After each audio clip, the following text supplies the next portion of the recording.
primarily we've been focused on real estate for 25 years and just different aspects of it. And it started out with one house that we bought and flipped to now where we've done hundreds of houses and own short-term and long-term rentals, and now into the self-storage thing. So I love self-storage. I love the business model. And most importantly, I love the long-term generational wealth that you can build through.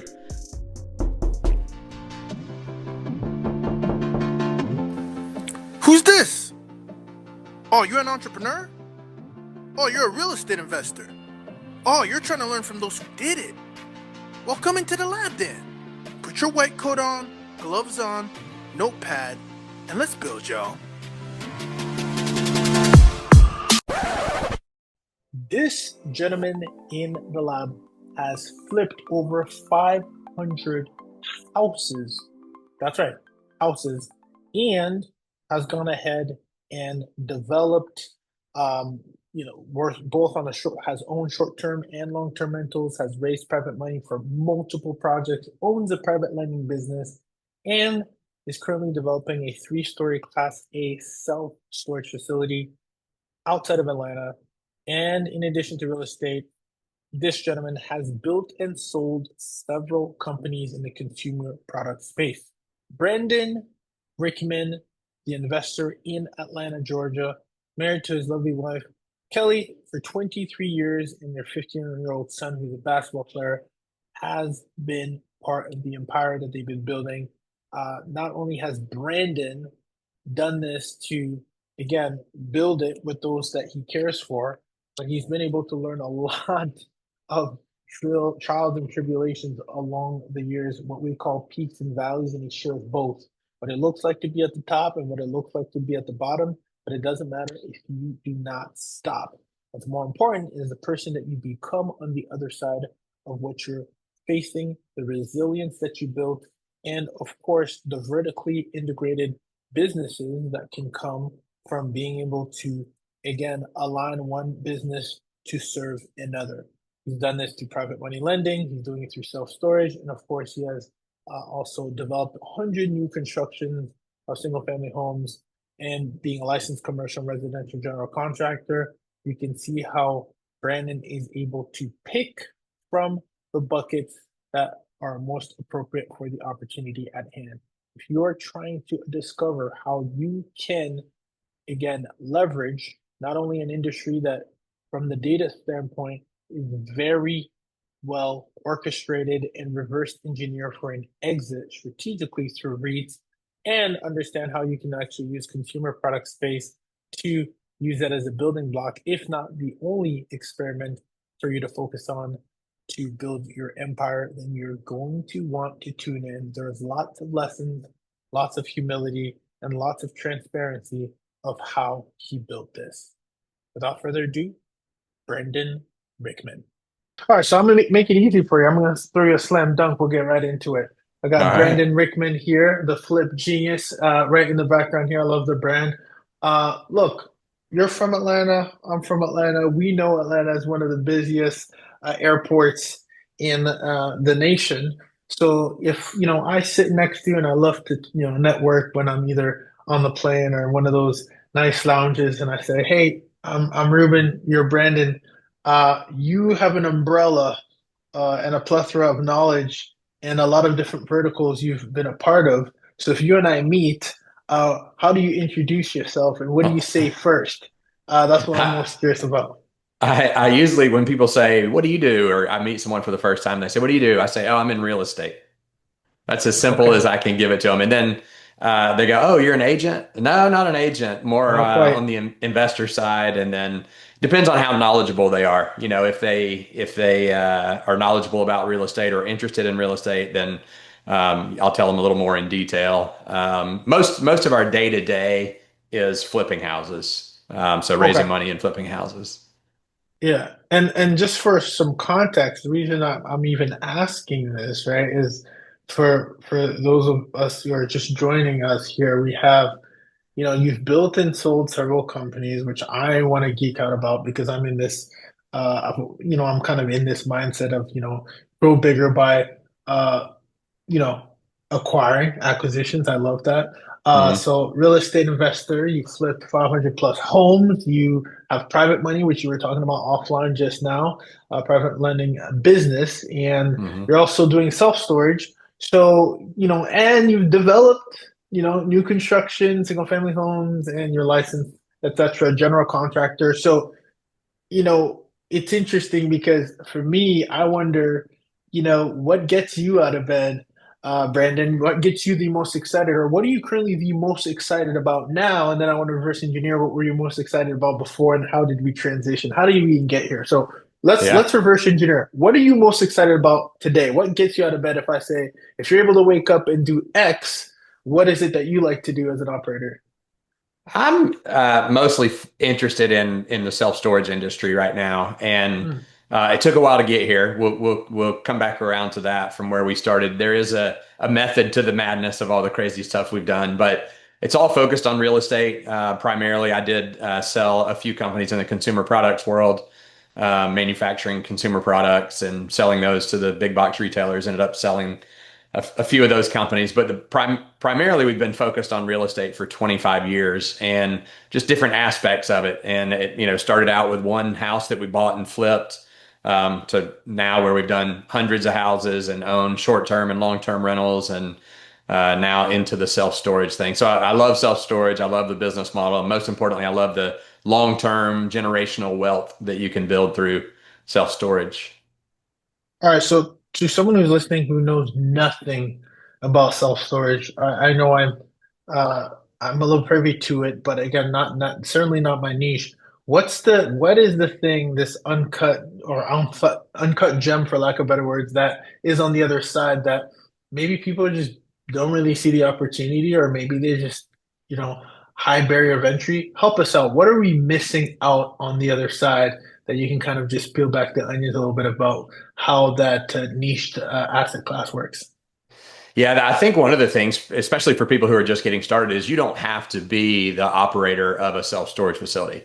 Mm, For us, we're syndicating, which means we're raising money from other investors for a portion of the cost of developing a self-storage facility. So we do a bank loan for a portion of it, and then we raise money for another portion. So we raise from individuals, and our minimum investment, we've already funded and everything now, but our minimum investment was only $50,000. So we have some people who they have a full-time job, they have good income, but they can invest that $50,000 into something with operators who have experience and knowledge and are going to be developing and managing and running the facility. So someone could get into it just being a limited partner and get hmm a really good return on their money and not have to be the boots on the ground.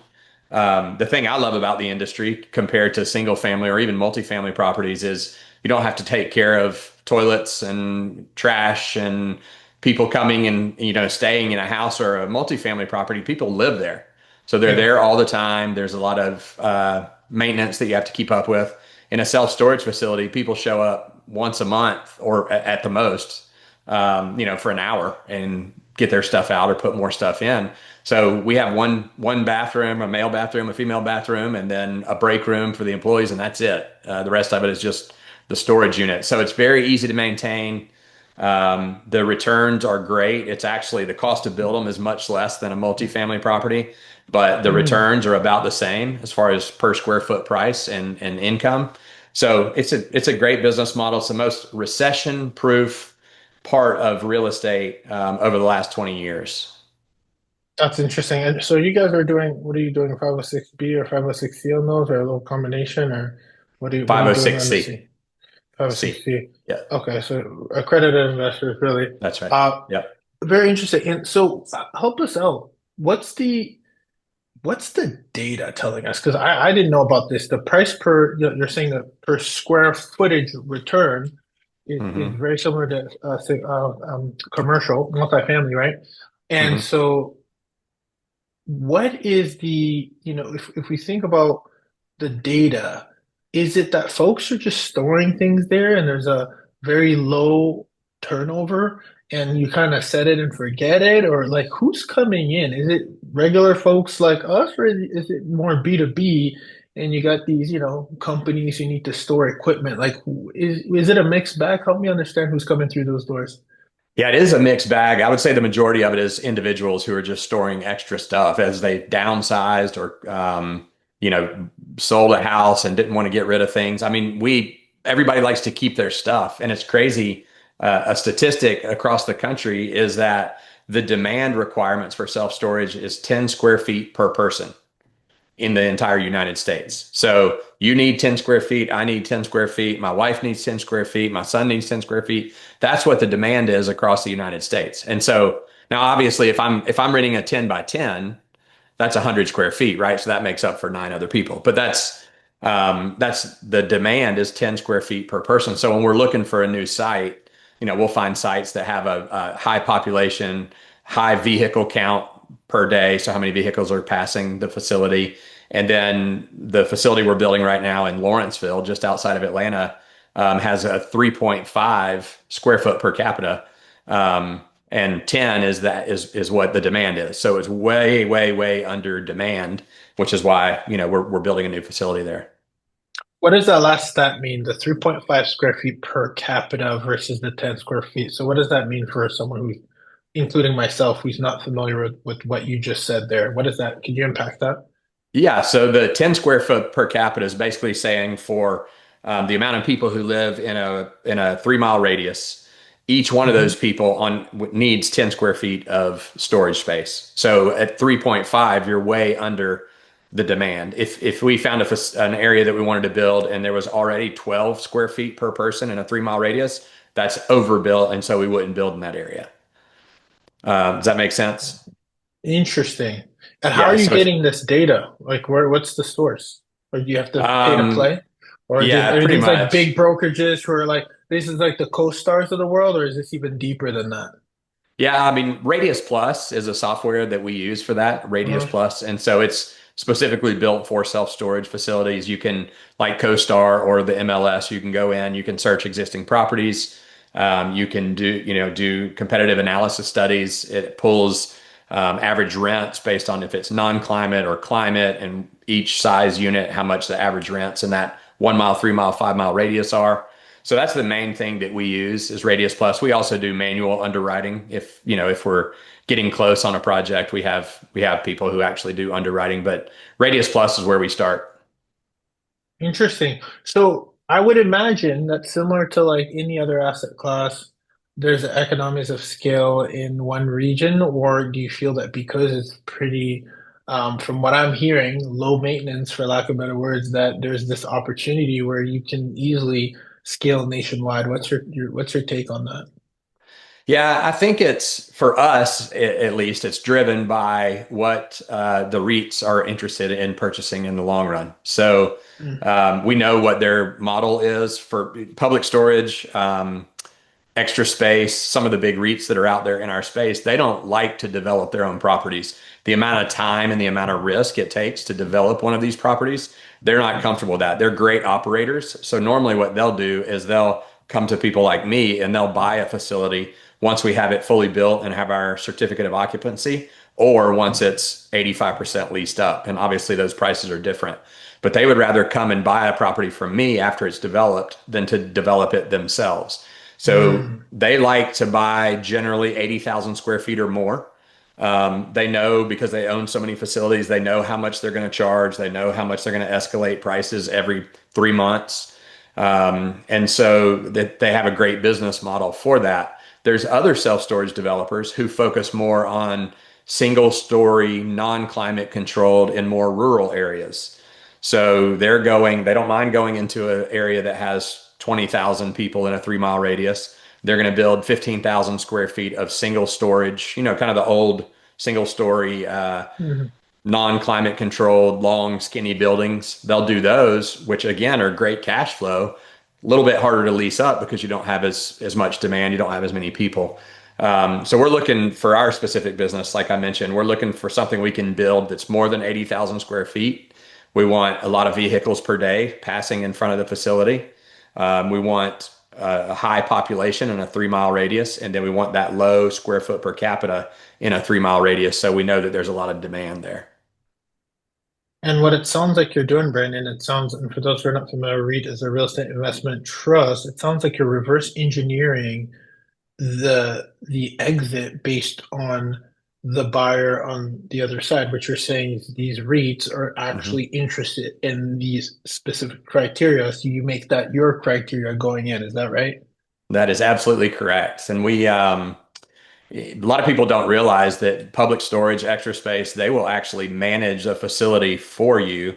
So we own the facility. They'll put their branding, their logo on it. They'll manage it. And the reason is because if we decide to sell it, they know that they'll have first crack at it. So they'll manage it at a discounted rate so that they can have an opportunity to buy it somewhere down the road before everybody else gets to look at it. Oh, hold on. Are these the? That's super savvy. I love that. Is that the REITs, an entity that's tied to the REIT that has either like a management entity that's kind of basically eyes on the prize, first dibs? Is that what you're saying that they're doing? Yes, absolutely. Wow, that's fascinating. And do they Yeah. dis is it, I mean, of course it'll be disclosed, but is it very separate where it's kind of like, oh, this is like, I don't know, Blackstone, and this is like a different name, or will it be the same name of the REIT typically, or is it camouflage on the back end? It's like a holding company owns this, that, and the third. Like, do you know? No, it's the same thing. They just Same. they want to have their brand out there, obviously. So public Wow. storage is an example. They want their brand out there. They want to, brand our facility with their logo and their colors, and then they'll hire the people and train them and bring them in to manage the facility. And then again, they know exactly what they can pay for it based on what kind of volume it's doing, what kind of numbers it's doing at, the end of year one, end of year three, end Mhm. of year five. So they we'll begin to make offers whenever it makes sense to them. And again, if they're the ones managing it, then they're going to be the ones making the first offer before other people have a chance to look at it. I've never heard that's such a savvy model, Brandon. Like, I've never heard of like managing for a discount for being first in line to acquire. Like, I don't know if you've ever seen that in any other industry, but it's kind of making me rethink some, other opportunities where you could do something similar. Yeah, and they in self storage, it's not it's 6% property management fee, 6-7%. Hmm. I don't think they view that as a profit center because they're more focused on the long term result. And Yeah. again, the big REITs they have the capital to have a longer term vision than individuals do. So they know if they come in and buy a property, even at CO, even at certificate of occupancy. They Hmm. know how much they're going to start out with rents. They're going to do 3 months free rent or 1 month free rent, and then they're going to put it in a price. They're going to raise it 4% every year at a minimum. So they're looking at a 4 year, 5 year, 6 year turn, and they know based on all their other facilities what those rents are going to be and how quick they can lease it up. The other thing, if you think about it from a more granular level, if you've got a self storage facility and you have all your stuff in there and it's whatever, $100 a month, and I decide to raise the prices to $110 a month, you're probably going to pay that as opposed to coming and canceling your contract, moving all your stuff out, getting a truck, hauling it to another facility down the street to store it to save $10, right? You'll just pay the $10 a Yeah. month. So it's a pretty good business model, and it's very common for them to raise prices on a regular basis, get them leased up and filled up, and then it's a cash cow. Yeah. Is there an opposite term for like that's what you're reminding me of is like the cost of acquiring a customer? Is there like a Yeah. reverse formula for the cost of staying with one business because the pain is too big? Because I feel like that's exactly what you just described, which is a phenomenal economic play of like, hey, by the way, it's going to cost them more to leave, so Yeah. raise the price until you meet that like threshold of that break even point of like, all right, I'm actually going to leave now. That's so Yeah. interesting. It's fascinating Yeah. data. Yeah, it's Oh, very fascinating, and they're so big and they have so much capital. They can hold out for 3 years or 4 years until they're cash flow positive. And obviously, when we're doing our underwriting on our side, we're underwriting the facility to lease it up and keep it ourselves. But we've already talked to several of those REITs. We've already talked to Public Storage and Extra Space and several others to say, okay, once this is 85% occupied based on these rates, market rates, where do you think you'd be on a purchase price? And so we have those numbers, and oh we're wow. building to that. So, the market can Wow. always change. There's no 100% solid investment, and markets change, but it's a great business model. And like I mentioned before, over the last 20 years, even in the big downturn in 08, 09, self-storage was the least impacted of Sure. all the Yeah. different real estate industries, whether it Yeah. was commercial, multifamily, single family. Self-storage had the least amount of change. So it's a good model. And and why do you think that is? Uh, I think it's a low cost to store stuff. I think, again, in Low really risk even? pop low risk, if you've got a storage facility and you have stuff, you don't want to get rid of your stuff. And so you're paying $100, $120 a month. Most people can stomach that as opposed to something like a car or a house or mortgage, rent on a multifamily, that's maybe two or $3,000 they're having to pay. They Mm, might be willing to move or sell their house and rent for a period of time when the market goes down. yeah. There might be foreclosed upon on their mortgage, but with $100 or $80, $75 bill that goes to the self storage facility, I think it stays fairly level and fairly resilient. Yeah. Well, speaking of, so it sounds, on the side of the investor, definitely some stable returns. But now what I'm thinking is from the side of the person that's acquiring, what are their opportunities and kind of, besides that 4% increase year over year that you talk about, in multifamily, we'll talk about value add, value add, value add, Mhm. right? To increase that net operating income, and then obviously being able to justify a new purchase price or a new evaluation of that building based on that. What is that all I can do, or what are some other options? Is it just the increase of the rent, or I'm sure there's things that I don't know in the space that allows someone to extract a little bit more value out of the asset. But enlighten me there. What else can I do besides increasing the rent in self-storage? Because it seems very straightforward. So maybe there's something that I might be overlooking. Yeah, it's interesting too, as you know. I don't know if a lot of your listeners know are aware, but with single family homes, obviously the value is driven by the other properties around it, the comps and the values of the other houses in the neighborhood or close by determines what the value of the house is. In commercial, in self storage and multifamily, and in all types of commercial, the value of that is driven by the NOI, the net operating income, or the income of the property to make it simpler.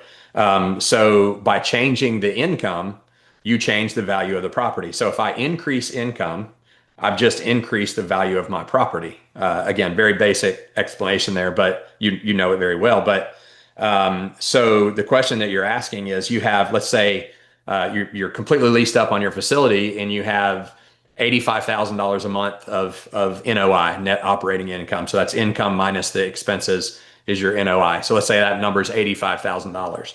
Well, I can now, in my office downstairs, I can sell packing boxes, and I can sell packing Mm, tape, and I can rent box trucks to increase the income. So now I can go buy 5 box trucks or 3 uncovered trailers, and sell boxes, sell boxing tape, sell packaging, peanuts and things to. So if you want to store your fine china that your grandmother left you, as an example, you can buy a box. You can buy these peanuts or paper to put in the box so that it doesn't get damaged. You can rent one of our trucks and go pick it up from your grandmother's house and bring it back.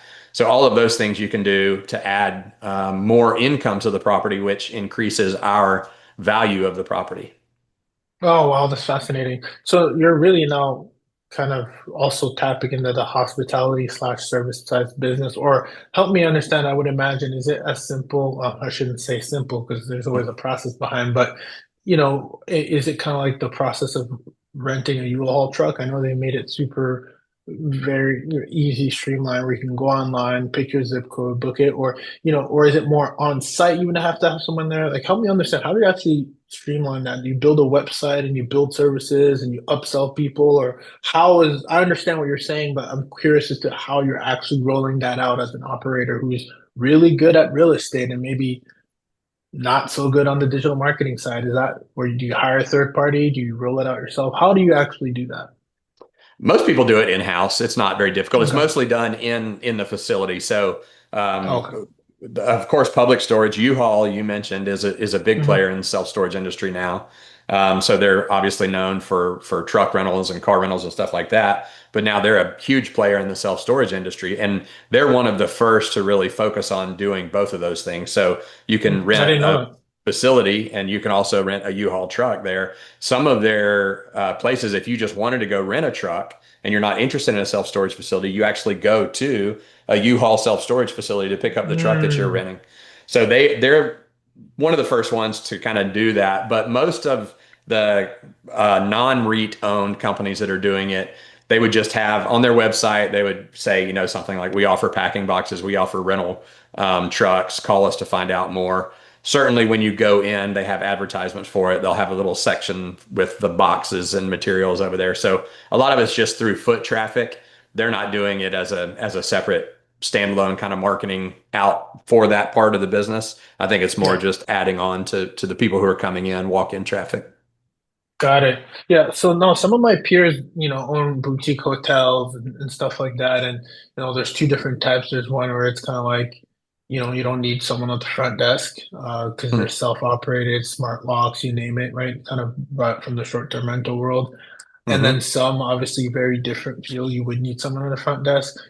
Can you describe your business model in the self storage? Is it pretty much no front desk needed? Just call a 1-800 number, or like how does that work as far as the actual operation? Is it pretty streamlined where you don't need to have someone there on site, and if or can I do it on my own and even purchase a box on my own and things of that nature?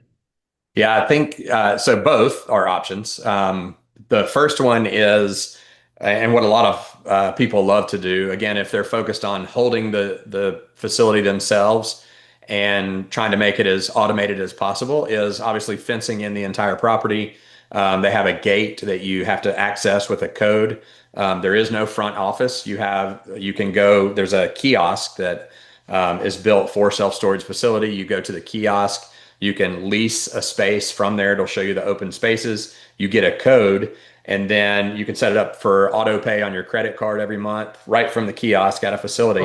When you get the code, the gate opens. You go to inside the facility. There's another kiosk where you can pay to buy a lock for your particular unit. And then you go to your unit, you unload all your stuff, put it in there, put your lock on there, close it, and leave. And you have 24-hour access with no need for any employees or anybody to rent it or be there to do anything. Of course, you'll go do maintenance there from time to time. There's cameras, that are on 24/7 live camera feeds and stuff for security reasons. And then the other side of that is more like what we do, what most of the REITs do. So if you go into the majority of the public storage or extra space, our facility, we have an office, we have employees, TVs that show all the different security angles, Mhm. the place to sit down. We have a restroom in there. So you don't need more than one or two employees, so it's not a big overhead Yeah. for employees. But ours are manned, normal business hours, and then obviously on the weekend. So 9 to 7, 7 days a week. But then you can still access them after hours. You just have a code that you have to put in. So either one, there's both options. Experiment Nation, you've heard me talk about how multiple investors across the nation are landing these lucrative midterm rental insurance contracts by making these small tweaks on the branding and marketing side, especially if you're an existing short-term rental operator. There is a quick and easy shift that you can make with the ride guide in place. And because we've launched a 2-day boot camp that not everyone could attend in real time, I've put together a recording where you can get all the materials and all the guides to focus on rebranding either your short-term rental business or your current midterm rental business, so that you can actually have the insurance companies reach out to you. And then day 2 is if you want to actually play offense, how you can reach out to them by listing on the right platforms, etc. If you're looking to get this MTR bootcamp so that you can start optimizing and you can start receiving these lucrative contracts that again provide less headaches, less turnovers, unlike the Airbnb space, place, you can start receiving inquiries today by having the right guide in place. So please go to experimentrealestate.com/MTR bootcamp or click the link in the bio to make sure you get your hands on the midterm rental insurance bootcamp to fast track your way into landing these lucrative insurance contracts the exact same ways multiple investors have taken advantage of this unknown and untapped niche within the midterm rental umbrella. Very neat. Very interesting. I appreciate you sharing that, and I really like the, built to sell model that you've Hmm. implemented, which is actually a book I had somewhere here because I'm a big fan of the acquisition. So why don't we transition there? I'm so curious, right? Anytime I have someone who's built and sold several companies, I want to hear more about that because I do believe that we're in a position, as much as I am in real estate, and focus is everything. So I know I won't be able to do everything at the same time. You can do anything, but not everything. But one of the things that I want to have in my chapter when I have well seasoned resume like yourself, sir, is to acquire, sell. I know we had one exit that we actually wanted to go through you when I was young in college that my roommates sold their business, but I wasn't able to successfully sell on our second venture together. But I see the power and value and having been in M&A side of the world, etc. So Hmm. let's zoom out for a second. Talk to us about the whole building, and you touched about it. You talked about it for slightly in the beginning there. Tell us a little bit more about that journey and what that was like. What kind of businesses were you building and selling? What does that entail when you say built and sold a few different businesses? Yeah, so I tell the people, I've kind of had a dual career. I've always had real estate going. My dad was a builder, so I grew up in real Mhm. estate and construction. My brother is a commercial contractor still. So it's in our blood. But the other side of that was consumer products. And I think for a lot of the same reasons, that I like real estate, taking either something that doesn't exist, building a new house, and then you build somebody's dream home for them. Same thing with Mhm. consumer products. So the way that business, a couple of businesses that started was my brother had an idea for a product that didn't exist, and it was a do-it-yourself kind of touch-up kit that you use for sheetrock at your house. And so it was a different product. We partnered on it, got a patent on it, and then started manufacturing it and selling it. And it did really well. We eventually licensed it to another company and just got royalties from that for a couple of years, and then we sold that patent. But through that process, I learned that I really love developing consumer products. So for a long time, I was taking money that I was making from real estate and investing it in consumer products business. So took Can some you time. can you can you help them just so we're clear when you say consumer products, what umbrella that falls under? It feels like it could be a lot of things, but I don't. Yeah, You're using it intentionally, so I want to make sure I'm clear as to yeah. It's what it falls under. the easiest way to describe it would be stuff that you can buy at Walmart or Target or Ace Hardware, retail products that you can go to a store and purchase. Mine were focused on sporting goods. So all the products that I did, the two companies that I sold were both in sporting goods. And anyway, once I learned that I loved that development process, coming up with an idea, creating it from nothing, branding it with a logo, and then having it turn into a product that we sold on store shelves, I enjoyed that creative process. And so the next business that I did was we manufactured products, sporting good products under license from the NCAA, NASCAR, and Disney. So we sold tennis products, golf products, barbecue grill accessories. So what we would do once we had a license, and we could do a whole a whole podcast just on developing these products, but got a license from the NCAA, started making golf towels as an example. If you play golf and you have a towel to wipe the club off with, we started making those with college logos on them. So University of Georgia logo, University of Alabama logo, FSU, all the different schools, and then developed into more golf products, did tennis products, eventually did some NASCAR themed barbecue grill accessories. So barbecue grill lighters that you would light, and they would have, NASCAR logo or Jimmy Johnson or Jeff Gordon logos on them, and Disney products. So basically manufacturing products with their brand on them. And then we sold those at retail. So we sold in everywhere: Walmart, Target, Ace, Bass Pro, Cabela's, Gander Mountain, anywhere, any retailer you can think of, grocery stores, Dollar General. We sold all of the NASCAR products in Dollar General. So built I that can't up wait over a to. couple of years and then sold it. I can't wait to. I was gonna say to interrupt you because I'm geeking out right now. I just want to make sure I understand because I had a stint in the e-commerce world and fulfillment by Amazon was my Hmm. business partners did and sourcing from Alibaba and all that fun stuff, drop Hmm. shipping. So I have a little bit. I'm dangerous enough to hold a conversation with you here. So I'm just curious.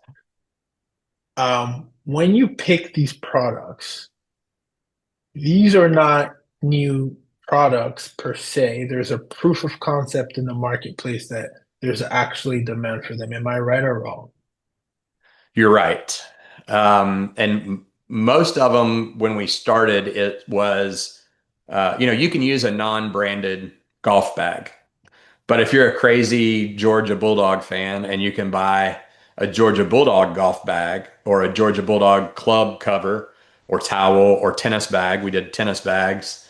Or you can buy, same thing with the NASCAR products. You can go buy a non-branded barbecue grill lighter or spatula, or you can buy one that's got the Georgia logo in the handle, and it's the lighter has the Georgia logo on it. So it was for those the crazy fans who like, I'd rather have something with Georgia on it than just a non-branded, or Alabama or UNLV or whatever school it was. So it was more about finding those products that were everyday uses. People were using those products, but they didn't have college logos or NASCAR logos or Disney logos.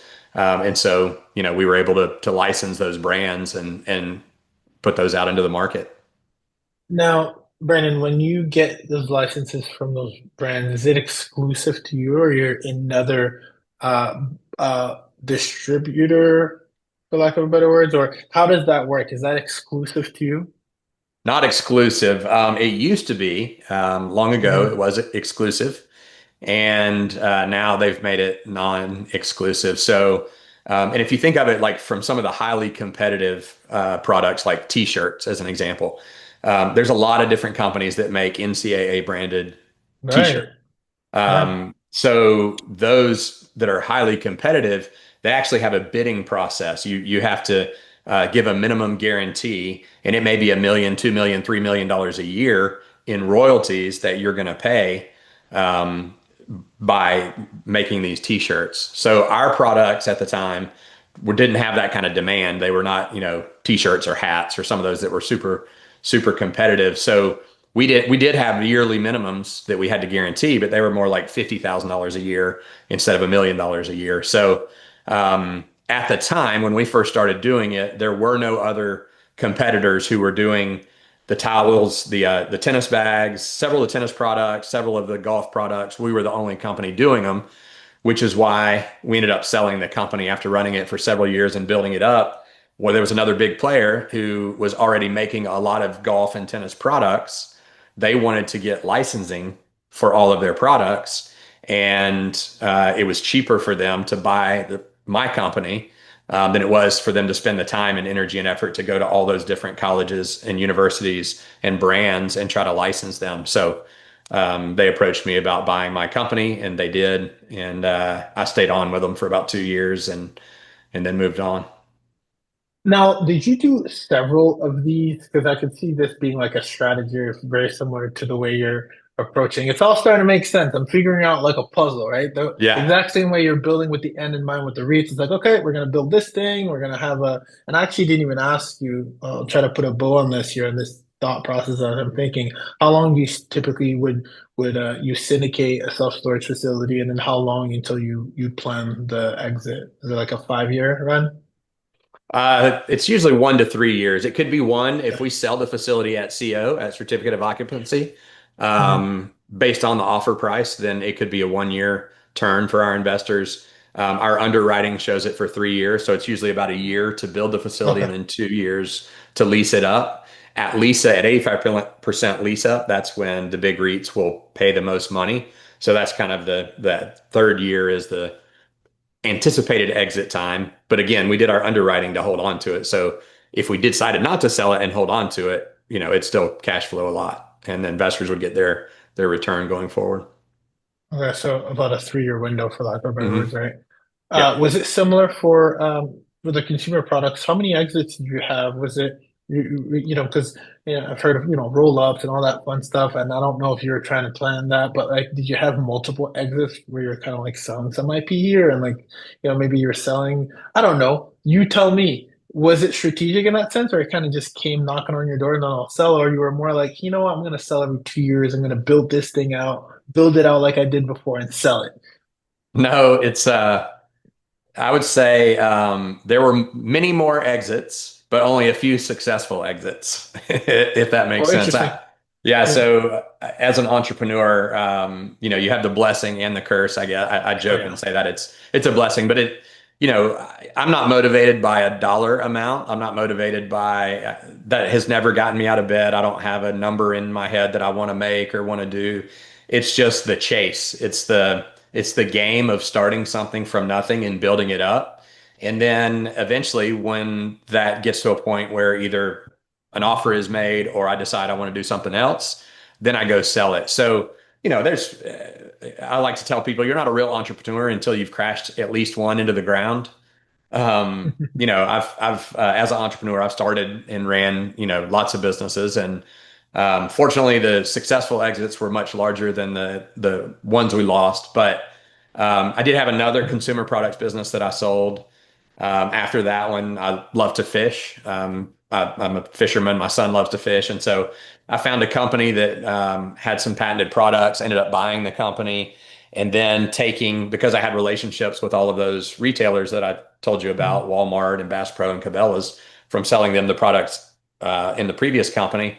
I was able to then take these new fishing products for the company that I bought, add additional products to it that fit in that area of the sporting goods and the fishing line, and then take it back to those same retailers and build that business by going back to all those national retailers. And then ran that one for almost 3 years, just under 3 years, and then sold that one as well. So that was completely separate from the licensing business. It was more of a manufacturing business. So those are the two that I had successful exits in the consumer product space. That's awesome. Now I'm going to ask you this question to help someone on the other side.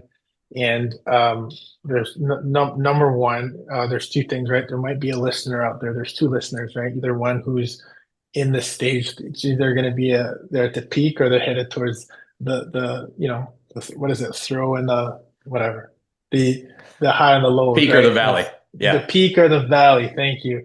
So, right, speaking from experience, you know exactly what I'm talking about. So Mhm. someone's either at the peak or at the valley, right? And I want you to hopefully give some words of inspiration that, hey, I've been there, keep going, regardless, right? Because there's light at the end of the tunnel. So if you don't mind, and you don't have to, if you don't feel you want to share, but uh, the valley of the when you say lost, is it more of like, all right, hanging the towel, got to pay my royalties, now I'm out X amount of dollars, or it's like, oh man, we lost everything, or I got sued, or whatever it is to give the lowest of the lowest, so we hear it from Brandon, and then your highlight that you want to share because everyone's got their ESPN highlight of the highest, if you exited, if you care to share, what are you exited for, whatever, would please share the lowest and the lowest, what it looked like, so someone else on the other side can say, you know what, I'm going to keep going because Brandon also experienced the highest and the highest.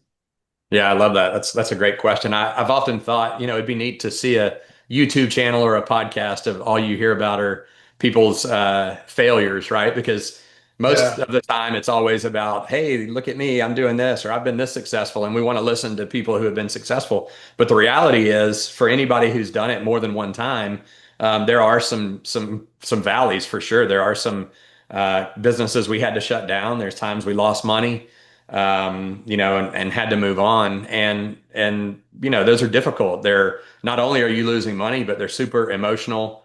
Um, It's a little bit off color, but my wife and I had a joke. When I would come home from the office at the end of the day, she'd say, "Well, how was your day today?" And I would say, "It would have been better if I would have gotten out of bed and you would have kicked me as hard as you can, square in the shin, let's say, square in the shin, and I would have gotten back in the bed. That would have been a better day than what happened today." So there Damn. was long periods of that. I would say the most difficult low for us was actually in the real estate world. So we were doing new construction, building homes. Hmm. We're building in the downtown Atlanta in the city when the 08, 09 crash came. And we saw it coming. We knew it was coming, but we had developed a neighborhood. We had lots. We had houses under construction. We started trying to sell off everything we could as quick as we could. And I had three banks that I was working with. They called all my loans due basically Oh overnight. no. And I so what's that? no, I recently had a gentleman who was on my show who talked about how that PTSD led him to the syndications with no debt now because of that. Because he Mm, talked about yeah, having the banks just pulling up on him and saying, by the way, I can also take these other assets too because they're yeah, within the same umbrella, or it was a yeah. little messy. But anyways, second person. Yeah, so the banks back then, some of them were getting taken over by the FDIC and closed down. Other ones, they saw it coming. And so instead of having a relationship with someone like me, and I'd been banking with them for years, they called me and just said, "Hey, we know we've had a relationship with you. You've always done what you said you're going to do. You've always paid on time. However, we've decided we're only going to bank the top 10% of builders in the country. You're not one of them. So we're calling all your loans due and we're not going to bank you anymore starting next Friday." And I say, "Well, what about the No, loans that I have with you? You got to pay them off in full." Well, no. I've got a house halfway built. How am I supposed to sell that house halfway built and pay you off? Figure it out or we're going to take it back. So I have no love lost for banks in general. Now, certainly there's good people that work at banks, but at the end of the day, it was a business decision for them, and they didn't care who or what had to go down at the time. So we were fortunate. The silver lining, we were fortunate that we did not have to file bankruptcy, but we were just barely, barely away from it. We How, lost how, how, everything. how'd you pull that off though? I mean, like I don't even want to unpack the trauma there, but uh, what do you do in that situation? Like, what are your options? Do you just have You to be cash? Like, you have to have liquidity, or like, what do you do? Because we're all leveraged. We're real estate investors. Like, if all my Yeah. bankers come in today and tell me maybe that's a sign. I don't know. What's the lesson learned? Help me out. What did you do? And in retrospect, what is the lesson learned if there is one? Well, unfortunately, I don't think there's much you can do from that standpoint. I mean, we try now. We work with a lot of private lenders and Mhm. hard money lenders. So we don't work with a lot of institutional banks unless we're doing like a property that we're going to hold for a long period of time, like a short-term rental or a long-term rental. We'll do And those with a and I'm so sorry, Brandon. This is in addition to raising capital. You also you bank privately now. So we'll do if when we're buying a property, let's say we're going to buy a property and rehab it and put a tenant in there, or use it as a short-term rental. We'll use private money or a hard money lender, our own money or our company's money, but we'll use either private money or hard money to purchase the property and rehab the property and get the tenant in there. Once we have a tenant in place, then we'll go to institutional bank to get a long-term loan, a 20-year, 30-year fix, because their interest rates are so much lower. Private Yeah, lenders and hard money, they're at 10, 12, yeah. 14%. A DSCR or a loan from an institutional bank, maybe at Hmm. 7%, 7.5. Yeah. So we will use them under certain cases, but for most of our business, most of our flipping business, we use our money or private lenders, hard money lenders. And it's because of that. It's because I realized going through this that at the end of the day, the bank did not care how much pain and difficulty they caused me. They were much Oh, bigger. They had the ability to pull the plug whenever they wanted to. And when everything went down quickly, they did what they had to do to survive. And it was pull the plug on me and thousands of other people. So we survived it. We negotiated with some of the banks to do short sales, which means I owe the bank $200,000. Let's see if I can sell this for 150,000. will the bank allow me to sell it at a discount and they'll take some of the loss, but they won't lose all the money. So we negotiated some with that to sell it at a cheaper price. I actually took a 10-year note from a bank. So I sold some land that we had developed. We had a loan on it, and we were able to sell it after the market started going down. We were able to sell it for less than we owed for it. We owed the bank more than we could sell it for. So we sold it. The bank had to approve it. We sold it, and then they gave me a 10-year loan, a 10-year note with interest that I had to pay back to make up the difference from what I owed them. So every month for the next 10 years, I paid an extra house payment to the bank who pulled the plug on me 10 years earlier. So um, Mm. it was rough. It was so difficult. It was one of those times where it's like you wake up in the morning and you're like, oh, I don't even want to get out of bed because I know I've got to go negotiate with banks and I've got to go, argue with them and talk to attorneys. And of course, you're paying attorneys to try to help get all this done. So it was not fun. I love real estate. It's easy to get into and very hard to get out of when you need to in that particular situation. So it was Yeah. rough, but it's a couple of bright spots in there. Um, number one, uh, God didn't stop loving me. He was not surprised by what I was going through. I was still one of his children, and he still loved me. My friends and my family did not disown me. I think that was a fear when I was going through it, like what will people think if I go through this? And Oh, at that's the end of interesting. yeah. Because I've always heard growing up, you always pay back your debts. You don't ever, not pay back your debts. And I did everything that I could to do it, including taking a 10-year note. But you just never know how other people are going to view the situation who haven't lived through it. My friends and family still loved me after it.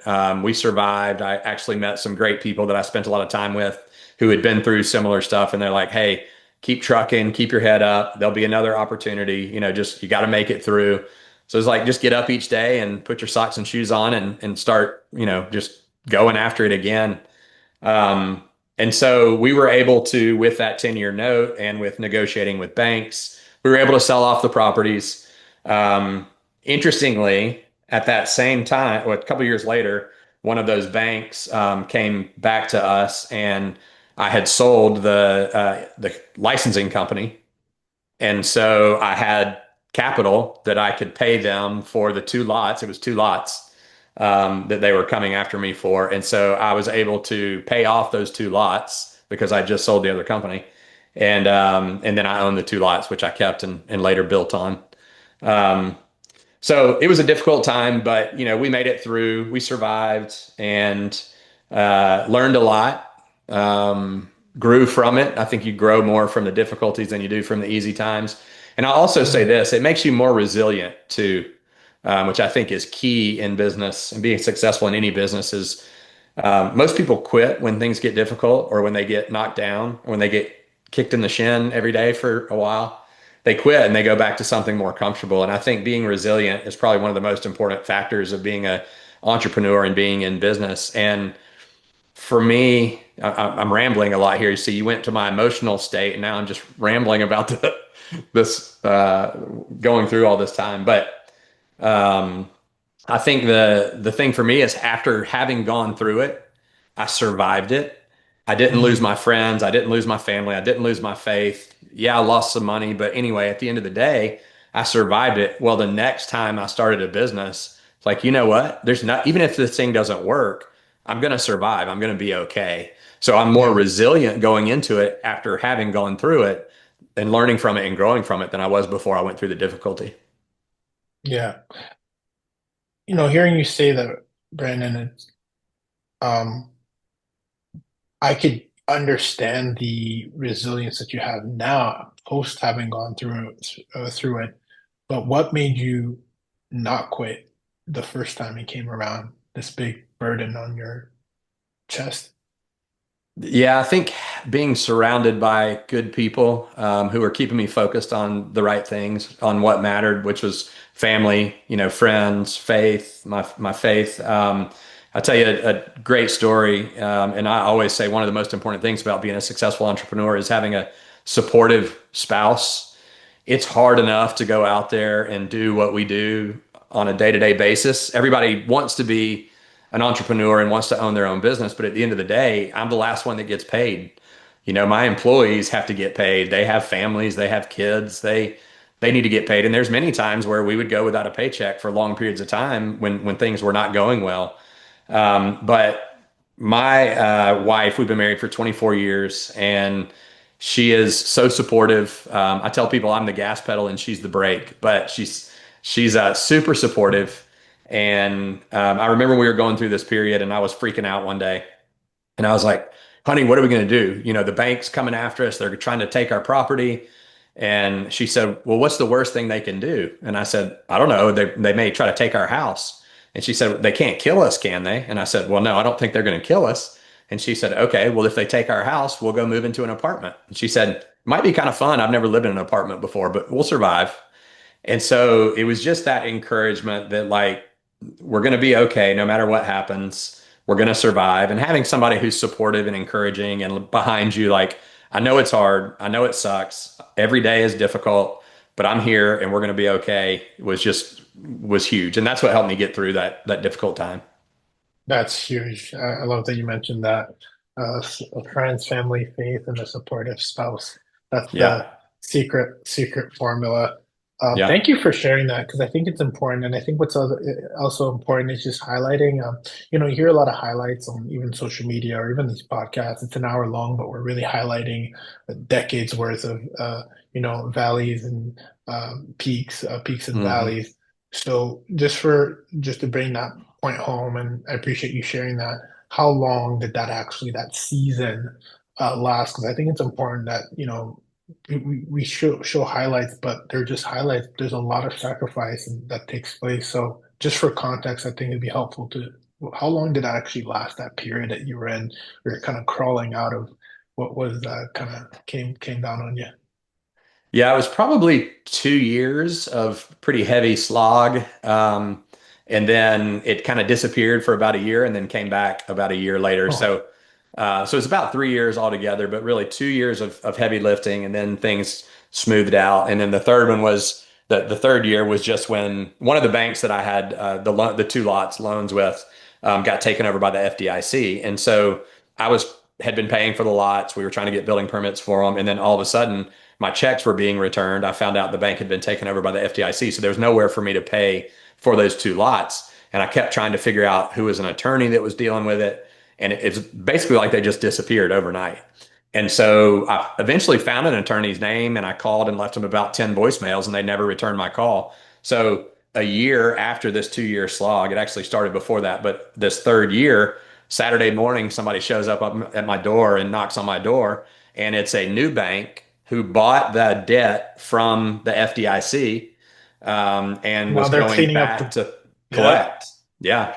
And so all of a sudden, here I am back in it again. But like I said, I was very fortunate that we had sold the company by that time. The consumer products company had some capital and was able to pay those two off and get them to go away. So altogether, it was Nice. about a No, three year period.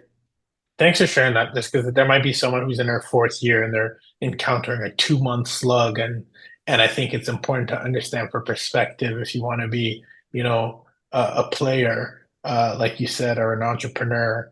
Put that into context, right? 3 years of feeling like someone's got a boot on the vehicle that you're trying to head north towards, right? That's right. So, Exactly. all Yeah. right. So now let's give you let's end with a positive. Now share with us kind of the peak, and this is where a chance you get.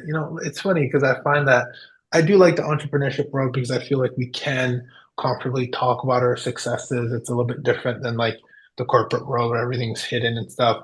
What I Hmm. like about this show is I have people who come on and they can instill some inspiration, not only in myself, but to someone who's listening. So I think both perspectives matter, right? Here are the lows. Here's how you can overcome it. Here's how you overcame it.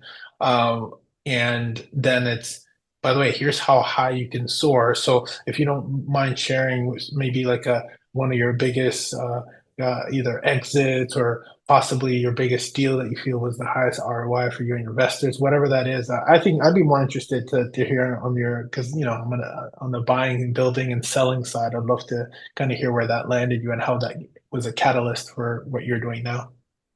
Yeah, one of the stories. that I'll tell you. A couple things come to mind, but one of them was a lady whose husband had passed away, and she didn't know what assets they had, and so she was trying to work through it. We found her and started helping her. We were going to buy her some of her properties from her, some of the houses that they owned that were rental properties. She had no idea what to do with them. Her husband didn't have a will, so we spent 13 months taking her properties through probate to get them to where she had the right to sell them because they were in his name or and he didn't have a will or in names of LLCs that she was not on. She had no idea what to do. First time we met with her, she was crying. It was a sudden loss. She was not expecting him to pass away. He wasn't sick or anything. I think it was a heart attack. And so we were able to pray with her there and multiple times over the course of the next 13 months on the phone and in person as we were helping her through this process. We were able to encourage her and pray with her and just, treat her with empathy. And when we went to the closing table to actually buy the property, it was me and her and the attorney sitting there. And she said, I just wanted to let you know that this process, not only helping me to sell the houses, and you being able to help me through the probate process, but just your willingness to pray with me and spend time with me and encourage me has renewed my faith and my relationship with Jesus and has encouraged me to get back involved with church, get back involved with my family and do all those things. So that's a huge win for me. Again, as someone whose faith's important to him, those are the things that are more valuable than the money. Being able to help people and hopefully make a lasting impact is huge. So another real estate deal, a dollar sign. Our biggest house that we did was a house that we bought that was the worst house I have ever been in. It was completely dilapidated, no power, no water. Somebody was living in the house without power or water. So, you can imagine the difficulties there. But we were able to buy the house. We cleaned it out. We had a company come in and clean it out. And then we turned around and sold it without doing any work to it besides cleaning it out. And we made $128,000 on it just by buying it and cleaning it out. So that was a big win, less than 30 days in and out. Wow. So, there were some big wins like that. And then, of course, the self-storage deal. So I love to learn new things, and doing self-storage is something new for me to learn and get involved with. And this particular deal that we're working on, we have some potential buyers, and it looks like it's going to be a $7 or $8 million profit deal once we exit. And me and my business partner are the two GP general partners on it. So, that's going to be a pretty big exit whenever it happens. It could be in a few months and it could be in, a few years, but, at some point that will be my story of my biggest exit, I hope, or I'll still have it and it cash flows pretty well. Is that one of the ones that meet the criteria, the REITs? Yeah. Like Yeah. at 80,000? Yeah, it's actually 115,000 square feet, but it's 85,000 net rentable. So it's called net rentable square feet, which is the total amount that is available for rent because they take out obviously for hallways and elevators and things like that. So it's 85,000 net rentable, and we've talked to several of those guys and gotten prices from them of what they would pay at CO and what they would pay once it's 85% leased up. And so those are, like I said, $7 to $8 million profit on the deal after we sell it. So could be And a what was nice story. that's amazing. What was the initial investment slash capital raise that you had to do for that kind of deal? So And how many? Yeah, that'd be good. Yeah. go ahead. What was how many? No, I was gonna think too. I know you always talk square feet, but for me, I'm thinking too, like, you talked about 10 by 10 before. How many units is that? Like around when you say 115, 85,000 usable, how many customers can you actually serve It's with that? 865 units Okay, on three nice. floors. And So then, it's 3 floors. okay, that's awesome. And then you mentioned the profit is sounds amazing. What's the investment on a 8 million profit return look like? So the total construction is just under 14 million. Hmm. About 9.5 of that comes from a bank loan, and the rest is from investors. Hmm. So it's about 3.5, a little over 3.5 million that we raised from investors, including our own money and then some other investors who put the money in. So we paid those LPs, the limited partners. So they're the Hmm. investors who put money in, but they're not running the business. You know this, but for the benefit of your listeners, Yep. The GPs are the general partners. Those are the people that are running the business and Yeah. structuring it and own it. The LPs are the investors who are limited partners. They're putting the money in. So they get a 7% preferred return, Hmm. plus they get 80% of the equity. So the way that that works is that they'll get their 7% return on their money that they put in. So if they put in 100,000, they get a 7% return per year on Hmm. that. And then after their return is paid out, all of the cash flow is split 80-20, 80% going to the LP investors, 20% going to the GP partners. And then So at sorry, go ahead. no, actually, I think you're getting there. Finished. Yeah. So at liquidation, Hmm. after all that is paid out, the 80% of the profit goes to the LPs, split up based on how much they invested, and 20% of that goes to the GPs. Wow, that's a solid win-win for everybody. Like that's solid. And I know there's different ways you can structure it. I like this. It's very simple. 7% preferred, 80-20 split for cash flow and profit, right? If I Hmm. understood correctly, That's right. the Yep. liquidation event.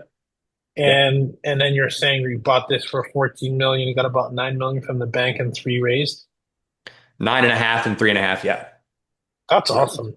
And you're looking at an 8 million profit. You probably held up what, how many years? Uh, Three. So I bought the property in May of 2022, actually, and Yeah. it's taken a while. It's definitely a much longer term play, but No, and absolutely. I mean, that's right around the lines of multifamily syndications. It's typically a 3-year window, but these seem like very lean and profit margins for sure. yeah. Sorry, I cut you off. No, you're good. I agree. I think we've seen more like 60-40 splits on a lot of these syndications. 60% to the LP, 40% to the GPs. But I think, when you're doing the self-storage industry, um, 2 years ago slowed down a little bit. There was a lot of it. It was being built by everybody. There's a lot of competition to find land. And so, in order to entice investors to invest in our deal as opposed to other deals they could invest in, we decided to go the 80-20 route. So I think it's a pretty rich equity amount for investors, for the LP investors. But at the Yeah. same time, as long as you take care of the investors and you give them a good return, and we're looking at 2.1, 2.2 times return on their money, um, not including their interest. So they get interest plus they're going to, double, a little more than double their money in a 3-year time frame. That's 33% interest, plus their 7% preferred. So it's a pretty good return on their money, if things go as planned. Oh, super. I love that. It does indeed, sir. And it's all due to your leadership. So thanks for bringing it full circle, though, Brandon. I feel like you and I could spend, another whole hour in deep diving into your other verticals. But I'm glad we got a chance to touch base on something that not many folks are doing. And I like that. And I also love one of my mentors says, be, do, have, right? Become the person that's able to do the thing to then have the thing. And we can see your resume speaks for itself that there's a lot of different lessons and resilience that you've learned from your different avenues that you've been able to implement, which give you the motor that you need to then be able to lead an organization and a bunch of investors to get the return that but even better than expected. So it always goes back to building. I always say this: behind a great company is a great operator or a great founder, and it's usually a reflection of the business. So I do want to give you your flowers and kudos for doing that and Well, leading the thank you. way in such a charismatic way and a humble way because I can tell you've done a lot. So kudos to you. What are you Thank you. most excited about? Absolutely, receive that. Yeah. Um, what are you most excited about? I feel like you're just getting warmed up, my friend. This is just the beginning, right? My gosh, Uh, what's next for you, Brandon? What do you what or maybe it's not always about what's next, and maybe it's about how do I pour in more into what I'm doing. But again, people have different seasons of life and different interests. What do you think for you? Do you feel that you're going to this is a season to continue to double down, and then you see another avenue that maybe comes down a little later. Like I'm wondering if private, I didn't get a chance to talk about private money lending, which I think is always fascinating as well. Are there any avenues that we didn't get a chance to talk about today that we should be looking out for? Maybe in episode two after you get the exit and maybe some other milestones. What is it that you're looking most forward to? I guess with the multiple things that you have going on in your empire. Yeah, I think the thanks again for the kudos. It's funny to talk about. I don't spend that much talking about myself often, but looking back at some of the highs and lows is Pretty was cool, huh? kind of a fun memory. So I Yeah. appreciate that. But the private lending business is something that we're growing. We're looking to build that up to $20 million a year of loans for other investors. So basically, as a private lender, when other flippers or buy and hold investors need money, they can't get it from a bank for one reason or another, we loan based on the value of the asset. So we're not pulling W-2s and tax records and all that. We're looking at how much is the asset worth, and then we'll give you the money. So it's pretty easy, pretty quick. We turn the loans around in 7 days or less. And so that's been going well, but we're looking to grow that. And the other thing is, I think again, maybe not so focused on the business side of it. We've been very fortunate. Again, we've had a few that we've crashed into the ground, but we've been very fortunate as well. And we have a 15-year-old son. He's plays basketball at the high school, and I help coach basketball. And we've got a couple years left with him before he's out of the house, and just very fortunate that we have time and financial capability to spend time with him and be able to coach and be involved in his life while he's still under our roof. And so, really, just finding joy in the everyday mundane details. Life. I've learned I'm over 50 now. I'm 52, so I've kind of learned over these years that life's a series of ups and downs. We're um, firefighters. It's depending on the day what fire we have to go put out, what problem we have to go fix, and when we fix that problem, there's another one behind it. And so, really, running a business is solving problems, whether it's people problems or process problems.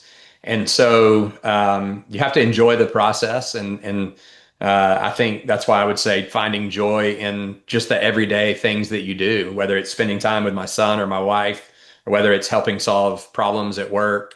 There's going to be more problems to solve tomorrow. You never get to a point where you're like, okay, now everything is the way it's supposed to be. Everything's perfect. And I'm just going to kick back. Again, as an entrepreneur, it's not possible anyway, because you can't turn off the desire to start and build something. But I think that's kind of my focus now at my age is, we're going to continue with self-storage. We'll do more facilities. We're going to continue with the other businesses, the private lending business and the flipping business. Getting those to where other people can run them and they don't require my full attention.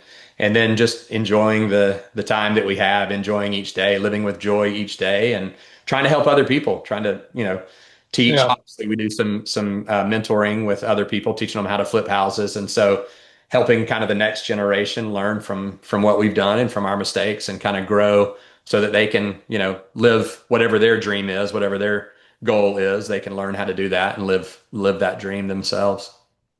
Yeah, I appreciate you putting a bow on it. You kind of went there, but I'm gonna because you said the keyword generation. While I have you here, what would you tell a young Brandon that's 20 years old in this economy and what's going on here in this, you know, kind of where we're at, whether it's technology, whether it's AI, whether it's real estate, what would you tell 20-year-old Brandon to, if there's one thing that, or lesson, or insight, or misconception, or even perhaps uh, where the attention should be, what would you what comes to mind first as a lesson or any guidance you want to give to someone else who's young, who's just getting warmed up like you, very young as well, but who has 30 years on them? What comes to mind first? I think looking back, probably what I would have done different and what I would encourage people to do. I think I was going to say the first thing I would tell myself is just relax and take a breath. I was hard charging and ready to take on the world and take over the world when I was first out of college and starting businesses. And now looking back, I think it's great to have that drive and that motivation. And I think as an entrepreneur, you don't have a choice. You have it, and you have to deal with it and figure out how to manage it. But I would encourage people to find someone who's doing what you want to do or successful in what you wanted to do, and ask them to be your mentor or go to work for them. I have people ask me all the time, they want to get into real estate. And I say, well, go take a job as an acquisition manager somewhere. Go learn how to negotiate, go learn how to buy houses, or go work for a contractor and learn how to do the handyman work, learn how to do the repairs. So everything that I did was kind of by trial and error. Oh, I just went and did it. I didn't work for somebody and learn how to do it. I just went and figured it out on my own. So made a lot of mistakes. But I would tell someone, and I do all the time, if you want to be in the multifamily space and you're 20, 21 years old and you're motivated and hard charging, I'm a huge fan of not working for other people and building your own empire, obviously. But at the same time, I think there's a ton of value that you can get. Go work for a multifamily operator or go work for a syndicator or somebody who's doing deals for a couple of years and learn those things that you don't know. You can still have that drive and motivation. And after 2 years or 3 years, leave, and you gain so much knowledge on someone else's dollar. Whereas I was, make a little bit of money and then lose it trying to do the next deal, or make a little money and spend it on something else, trying to do another deal. So I think there's just a lot of value in finding a mentor or a coach or a company who's doing what you want to do. Self-storage, go work for a self-storage operator for a couple of years. So you just get so much knowledge by doing that. And then you can take that knowledge and have a much better chance of success than you would if you just try to go do it on your own without the knowledge. Brandon, I couldn't even agree with you more.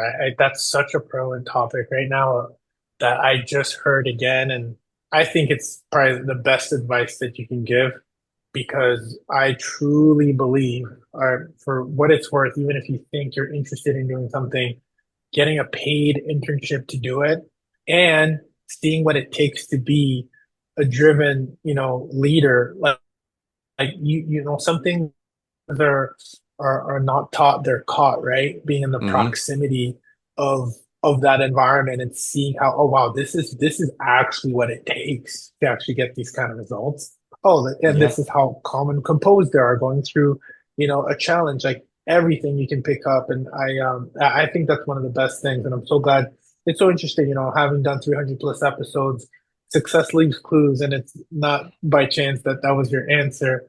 And I couldn't agree more. It's such a great advice that you just gave. Yeah. Yeah. Um, Thank you. I appreciate it. It's a long, many years of learning and growing. But yeah, I think I hear a lot about that from other people, and I still have mentors and coaches now. I mean, again, I'm old and weary, but I still have people that are still doing deals and helping me learn and grow what I don't know. So continuous learning. Find people who are doing it. They can help you along, help you avoid some of the mistakes that they've made. I think that's huge.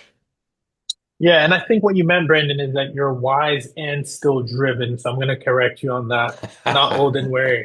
We're just getting started, man. 50 is super young. Oh my gosh. I'm excited to see what happens next. We're just getting warmed up. But with that said, that's That's all the right. time we have for today. I want to thank you, Brandon. And it's a shame that you and I didn't get a chance to connect in Atlanta, but I would love to, stay in your network as well. More importantly, though, for our listeners who are listening, if they want to stay in your network and see what you're doing, what is the best way that folks can get in touch with you, Brandon Rickman? Where can we get in touch with you? Where do you're the most engaged so we can continue to keep tabs on you? Yeah, I appreciate it, Ruben. The Flip Genius is the easiest way. So our website is theflipgenius.com. They can email me, Brandon, Brandon, at theflipgenius.com. I've got usually, if people send me an email, I have a video that I did. It's called 10 Ways to Find Your Next Flip. So 5 free methods and 5 paid methods that people can use to find their next deal as far as off-market properties. So that's one of the things that I'll send anybody that wants it, a video. And then we're on all the social media stuff. So YouTube at the Flip Genius, Facebook, they can look me up, Brandon Rickman. Last name is Rickman, so they can look me up on Facebook. And yeah, I'm happy to help. Willing to share my bumps and bruises, and happy to help people any way I can. It's amazing. And I see, thanks for sharing that. We'll make sure we include that in the show notes. That's theflipgenius.com. And we'll make sure we plug that in there and check out. You got a lot of videos I see that you're putting up, which is good. You're getting to the content game, which is great. So, hey, listen, Brandon, thank you so much for being on here. And I cannot wait to have you back. And just like that, Experiment Nation, we are out. Experiment Nation, I believe there are two critical components that will help you achieve your goals very quickly and succeed. Number one, it's information like this that you received on a show, in an episode, and content that you can find on my YouTube channel or anybody's channel. And then there's a community. And the way we've been able to expedite our process, the way people in our community, people that we consult, mastermind members, whoever, they get the information on an episode like this, but then they also have a support, whether it's me guiding them or being guided through a community. There is an opportunity for you listening to be able to expedite your process or even expedite your results that you're seeking by being part of the community. If that is what you're interested in, we at Experiment Nation happen to have a community devoted to helping maximize your occupancy and your profitability altogether, regardless of which market that you are in. And for that reason, you have an opportunity where you can go to experimentrealestate.com/submit if you're looking to work in an environment that can help you prosper faster. Call out any areas that you might not be familiar in, especially the blind spots. That's where a guide comes in hand, and I would be a pleasure and honored to be your guide. But in order to make sure you're a good fit, make sure you go to experimentrealestate.com/submit so that my team can go ahead and take it and see if you're a good fit to join the mastermind and the multiple programs that we have.